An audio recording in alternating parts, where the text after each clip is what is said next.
শেখ হাসিনা সেখানে থেকে যদি রাজনৈতিক কর্মকাণ্ড করে এর দায় ভারত সরকারকে নিতে হবে। সে যদি ভারতের থেকে তার বক্তব্য প্রচার করে রাজনৈতিক মিটিং করে, তো এটার দায় অবশ্যই ভারতকে নিতে হবে এবং ভারত সরকারের কাছে আমরা এটা জবাব দিতে হবে।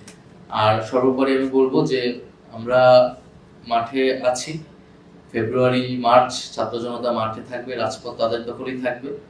ফলে আমাদের আমাদের যে প্রতিরোধ, সে প্রতিরোধ আমরা অব্যাহত রাখছি, আমরা জারি রাখতেছি এবং যে কোনো সময়ের জন্য আমরা আসলে প্রস্তুত। এখানে নানা ধরনের ফাটল, নানা ধরনের ভয় এবং আতঙ্ক আসলে ছড়ানোর চেষ্টা করতেছে। তো এই ধরনের ভয় আতঙ্ক দিয়ে আমাদেরকে আসলে পিছনে ফিরে নিয়ে যেতে পারবে না।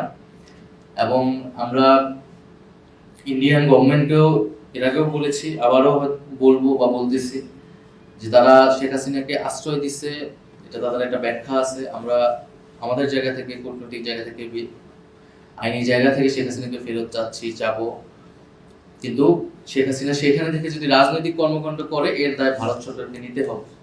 সে যদি ভারতের থেকে তার বক্তব্য প্রচার করে রাজনৈতিক মিটিং করে, তো এটার দায় অবশ্যই ভারতকে নিতে হবে এবং ভারত সরকারের কাছে আমরা এটা জবাব দিতে হবে। ধন্যবাদ। আসসালামু আলাইকুম।